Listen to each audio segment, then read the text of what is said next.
So that is going to send EXT down to losers bracket. And I believe we will be watching EXT. Yeah, so this is going to be the rematch. So Deadbeat versus, it looks like Deadbeat has beat Rising Moon, or maybe I'm getting ahead of myself, and we're going to watch Deadbeat versus Rising Moon now. I guess we'll get some clarification from that. Sorry, I got ahead of myself. So Extermination is waiting now in losers finals for the winner of Deadbeat versus Rising Moon. Deadbeat has played Rising Moon before in the past, as we know, in the E3 US Inkling Open. They've scrimmed plenty of times. Both teams are familiar with each other. Of course, Deadbeat a little bit newer on the scene as far as Splatoon 1 goes, but in Splatoon 2 we're all on equal footing right now, and Deadbeat is definitely a force to be reckoned with. So they're going to go ahead and have this rematch with Rising Moon, and if whichever team is able to move forward is going to fight EXT, and then the winner of that match is going to go to grand finals against Team Olive, which is sitting there in winner's bracket. And based on Splatoon 1, most times in double elimination, I think like about 75% of the time, the team that is in winners tends to just there isn't even a bracket reset. The team in winners will just win. That's just I don't think there's anything in particular about Splatoon as a game that causes that. That's just kind of how Splatoon 1 tournaments tended to go. But this is Splatoon 2. It's a new game.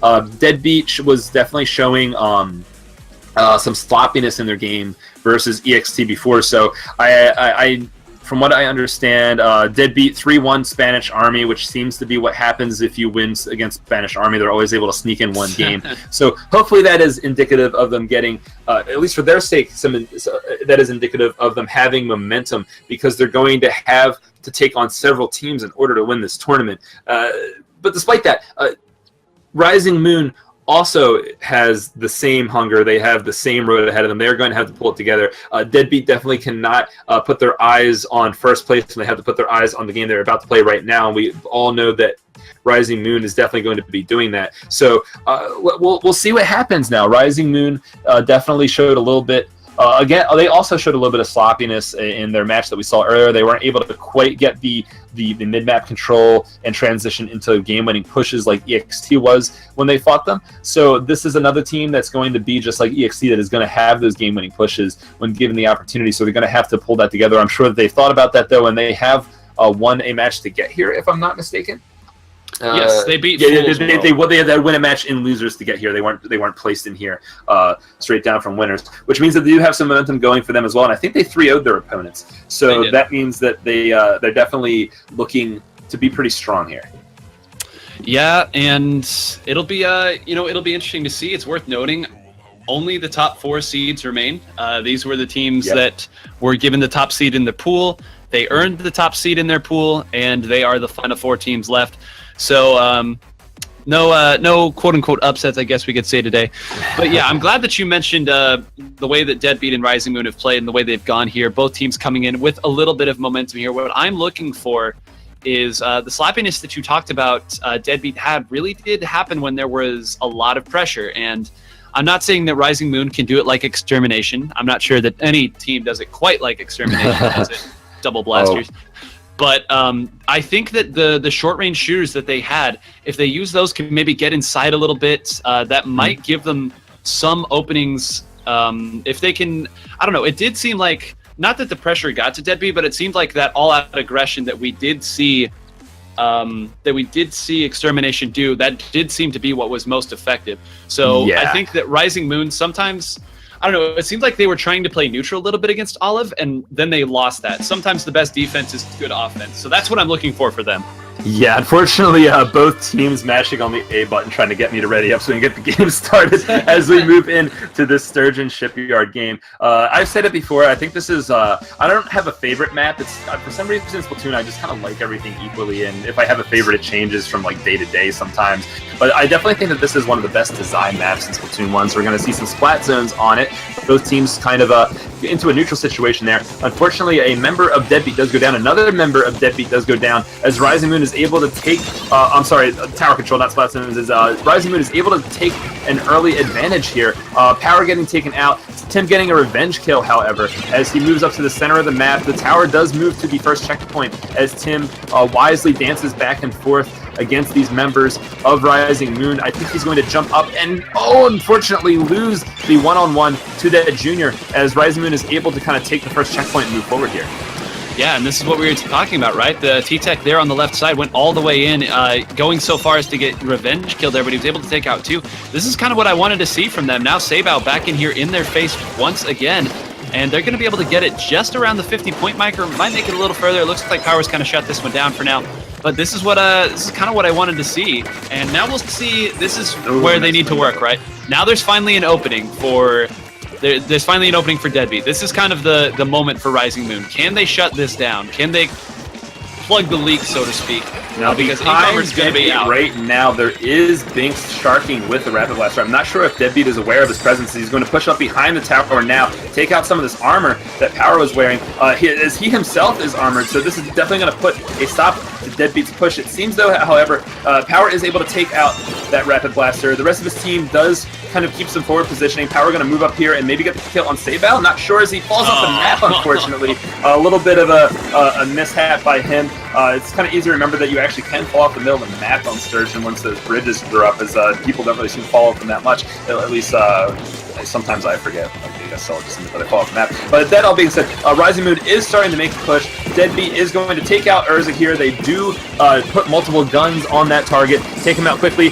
Power here going to try not to fall off the map again because the bridge is down. He gets the kill this time in a similar situation and goes here for the double, as unfortunately that entire time Rising Moon was pushing the objective. Now that was a wipe situation for Deadbeat. Power, unfortunately, with his Tri-Slasher, gets taken out as he goes top mid, as Deadbeat just is going to try to get some map control here. They got the kills, but unfortunately the objective was to stop, so they're going to have to push the tower to the final checkpoint in order to get the lead here.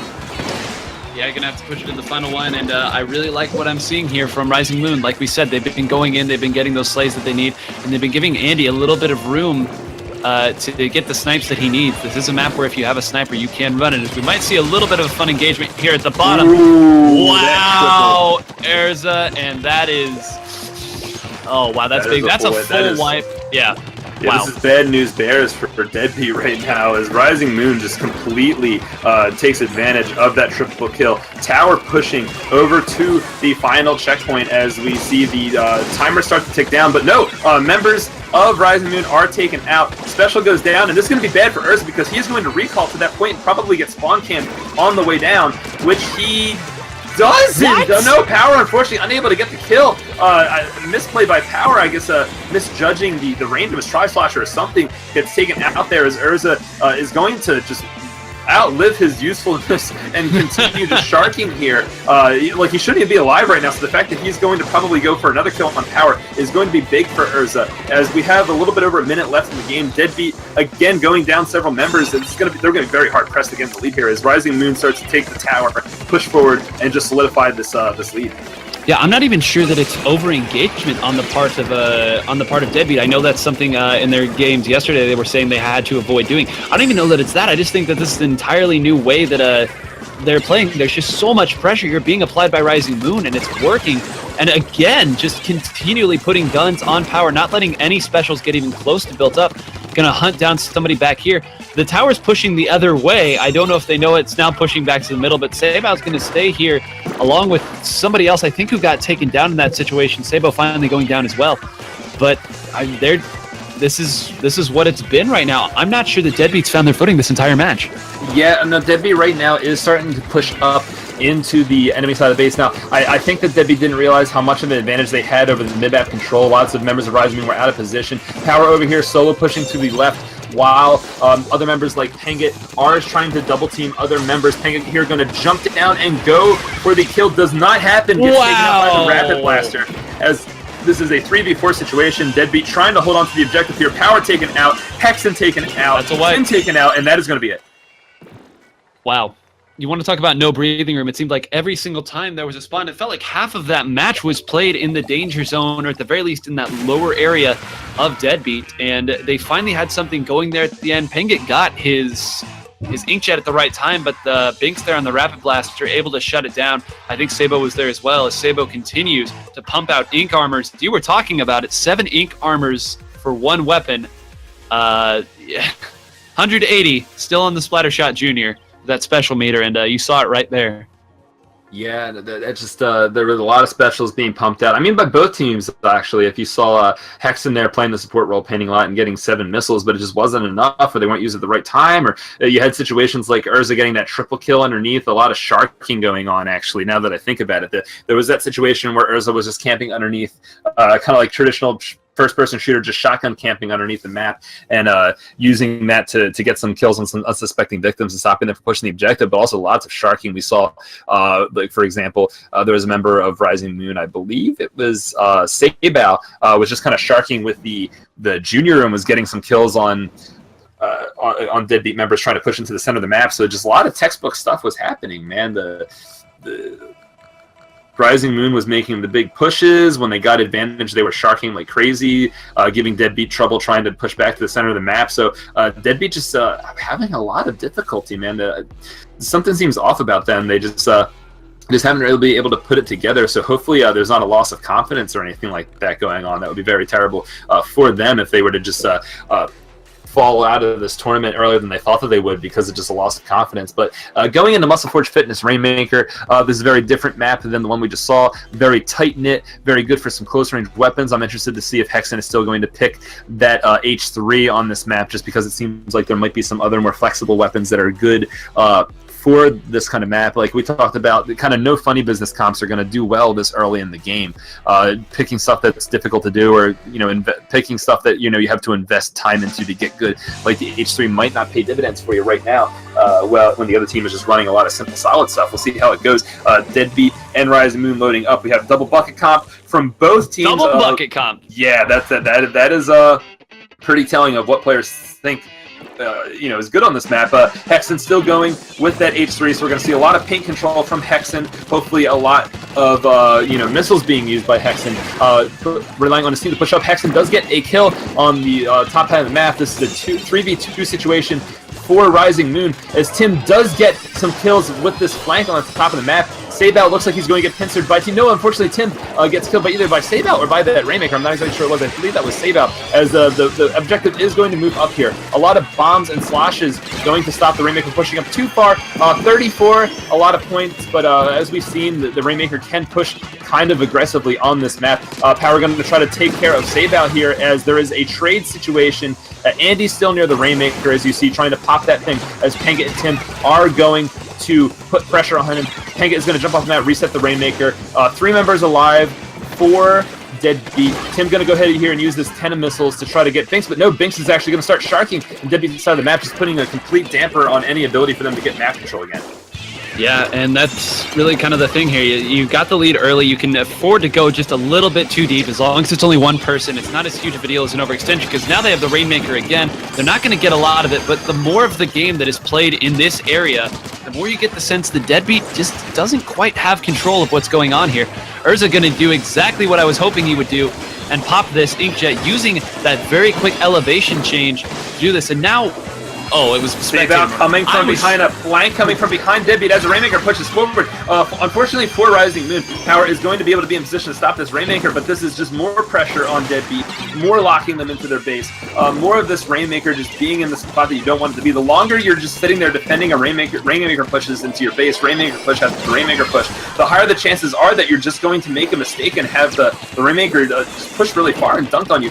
Deadbeat 2v4 situation for Deadbeat, as we see Urza over here just getting the flanks off, getting the pressure off. Deadbeat forced to Inkzuka in the middle of the map to stay alive, but if Deadbeat is not able to get control, that Inkzuka recall is probably going to be spawn camp, as it is. Hexen left alone, the support player left alone in the center of the map, while he's being just flanked by Urza here with the missile. The Inkzuka. This is just Inkjet, whatever. This is just really bad news for Deadbeat, and Rising Moon is taking full advantage of it.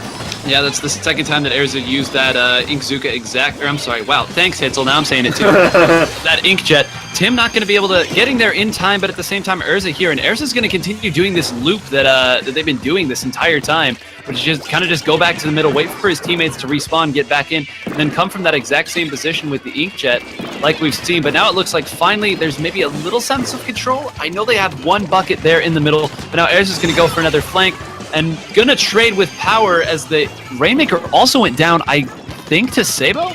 and now Pengit's going to have to jump away, and the narrative continues. Just more pressure this entire time. Yeah, just situations where Rising Moon does have control and does have the objective near Deadbeat's base while Deadbeat members are spawning. Just a scramble for Deadbeat to even have 4 alive in a lot of these situations. They're finally able to be up on numbers. Sabao up top here may get pincered pretty soon if he does not stay alive. He's going to go ahead and shark here in the center of the map. Inkjet going down, missiles going down. 3v3 situation here, as this is a neutral situation, so it's a little bit better for Deadbeat. But again, like we talked about these teams that haven't been dominating in these in individual games, they are able to kind of push back to the center of the map, but they're not able to push into the enemy side of the map after that. Deadbeat finally getting 3 alive. The H3 going to be able to jump in as the Rainmaker finally pushes forward for the first time for Deadbeat in this game. Minute left as one member of Deadbeat goes down. Rainmaker pushed back. Another member of Rising Moon trades, so it's a 3v2 situation for Rising Moon versus Deadbeat. As the Rainmaker is unable to nab these kills, a lot of Rising Moon members in position. They're going to be getting meter right now. I expect some armor to go down soon. Ink armor and Tena missiles going down are going to push the Deadbeat back and put a stop to this push. Yeah, just entirely too much there, and they weren't really able to find any footing in that upper area that we saw Rising Moon get earlier with Sabo and with Erza both. But that's just kind of been what it's, I mean, that's kind of been the narrative, like I said again. And now it looks like Sabo here on the right side, going to be content here to just almost build armor, chuck some bombs here. They know that they have the advantage here with just, nice kill. Yeah, just over 20 seconds left. And now you're finally starting to see this top go purple. This is what Deadbeat wants. But I'm really interested in seeing where Hexen goes here and how close Hexen is. So we have 3 specials coming out here.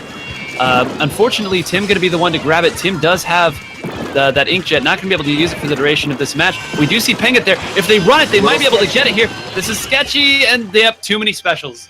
Just too many specials. You saw Ink armor there. You saw the Inkjet as well. And like you said, it just took them too long to get that push, and it gave Rising Moon enough time to build up meter to stop things there. It looked like they had a chance if Pengit was able to get that kill on, if Pengit was able to get that kill on, I believe it was, yeah, it had to be Erza there with that Inkjet once again. But unfortunately, just not enough given the situation, and Deadbeat's got to collect themselves here. Down 0-2. Now they do get Splat Zones on Port Mackerel. That's going to allow Power to go back to go back to the Firefin. Yeah, sniping. So it'll be a little bit more in their element. But I don't know. What do you think they need to do to stifle this pressure that, in particular, Erza and Stabao have been putting on them? I mean, it's just Deadbeat is they're fighting for their tournament life now. They have to win 3 games in a row without losing anything in order to just continue on the losers finals, let alone grand finals. So they really have to play this one game at a time.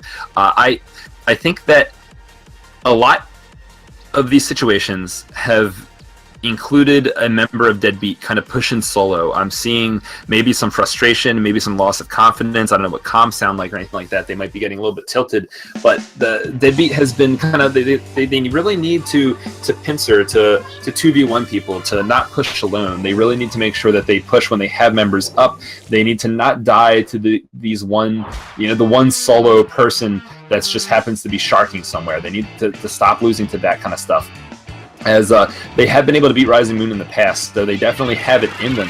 They just need to bring it out of them as we move in to this game 3.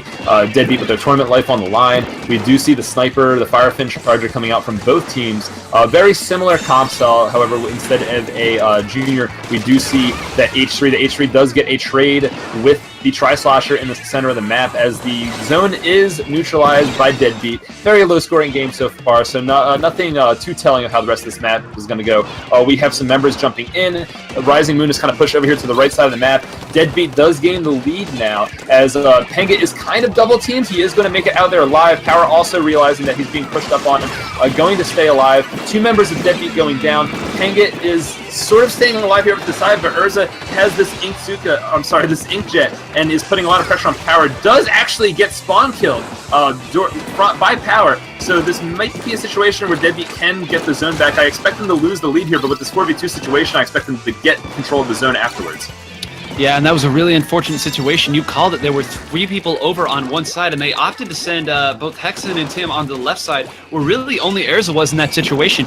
And because of that, Pengit had to move back from his position, and that really allowed Erza to come up, somehow pull out that double, get that Inkjet off. So really unfortunate to see. But now they're back in control here. They do take the lead again. And Power gonna kind of having a field day here with his moving around here. Gonna get another kill right there. There's the kill. Yep, gonna take it again. And if Power is able to, if they're able to deal with Erza right here, it's gonna be a very long road for Rising Moon. But it looks like Erza is not able to be dealt with. One goes down to the left side, and now it's up to Deadbeat to try to neutralize this because that's not a big penalty. Power here being a little bit pressured by this Inkjet. Of course, gets the kill. Very nice by Power to turn that into a situation good for him, but unfortunately he gets taken out. 2v2 situation in the center of the map. Sabao and Andy right in the zone. Tim and Panget pushing up, now joined by Hexen as the Deadbeat loses the lead again. This time, however, not having an advantage of numbers. They are able to neutralize zone, and Panget looks like he might be able to paint this. No, he is not. Rising Moon takes control of the zone again, but Deadbeat with a 3v2 situation here. While they can't quite get the zone, they have numbers, but there's a lot of just bloodbath going on in the center of the map. Deadbeat unable to really get control, and Rising Moon members able to respond, able to take back the zone. So this is do or die for Deadbeat right now. 3 alive. Urza jumping into the center of everything, getting a kill, getting revenge kill. Tim moving over here against Urza with only a few seconds left. The zone does have a penalty applied during all the chaos, so that means that this match will continue on for a little bit longer, but Deadbeat is going to have to do what they did earlier in this game and get control. Tim getting the kill on Urza in the center of the zone here, going to be sharking, sees the fire fin splat charging to the side, uses Inkjet, a lot of pressure being put on right now. Tim a little bit overextending on purpose because he knows he will recall afterwards. As he does, he safely gets back to the center of the map as the rest of Deadbeat pushes over to the right to get map control. Power, however, being pressured alone to the right, smartly backs up as his teammates go and punish that push from Urza to try to get to Power. So the Deadbeat definitely showing teamwork right now, showing some mastery of the zone as the timer ticks down. Yeah, that's what we mean. They know that they're over here right now. A bomb is going to be coming in right now. I'm not sure that they're going to be able to get out here on the left, but it looks like they had an Inkjet, and they're going to be able to use that. 15, 14. That's okay. They're going to get it. Tim does go down, but they caught what they came for here, which is the lead. Now they're down. Power going to get Power tap shot someone. Wow, Power. Very nice by Power to turn this into a 3v4 situation for Deadbeat as Deadbeat tries to make it their way out of the match. Binks is taken out by the H3 supporting his teammate. Tim over here is going to back up. Power's going to put some pressure on zone. However, the clock is ticking. Deadbeat is going to have to turn this into a bigger advantage for them. Urza is camping here to the right, as you see slightly off the side of your screen, as he is attacked by a Tri-Slasher. Deadbeat is somehow able to get the zone again. I think Panget right there playing objective was able to get the lead for them as they start to turn the clock down. So this is what Deadbeat needs. They need to do a lot more of this, though, in the set if they're going to continue on in the tournament, and they need to seal out this game right now and get this momentum. Lots of members from Deadbeat putting a lot of pressure right now. Tim tries to get a kill. No, he's taken out, but what is happening afterwards? Rising Moon is going to take the center of the map and get control. So now Deadbeat has about 40 seconds to just stop Rising Moon from winning in overtime. Wow, picking out, dang it, that's twice now that Hexen has died to the sniper, unfortunately, with the Tenta missiles, if I'm not mistaken. But right now, this is really it. I wish I could see that overhead view. Where are they at right now? Where are they at? Where are they going? Deadbeat is pushing over to the right side of the map, while Rising Moon is pushing over to the opposite side. The zone is slightly neutralized, but members start going down. Tenta missiles can go down, but unfortunately the H3 is being pressured by this junior, and that is going to be it. Rising Moon is going to knock out Deadbeat 3-0, as Deadbeat is going to take 4th place, and Rising Moon is going to move forward into losers finals. That was so unfortunate. Both of the remaining members put off on sides where they couldn't really do anything, and that time the callback function of the Inkjet kind of hurting Tim in that situation where he knew he wasn't going to be able to get any paint down.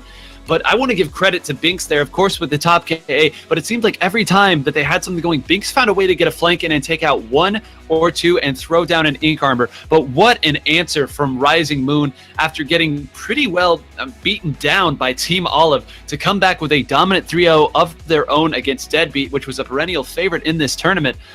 Absolutely great response. They have punched their ticket to go up against Extermination in Losers Finals.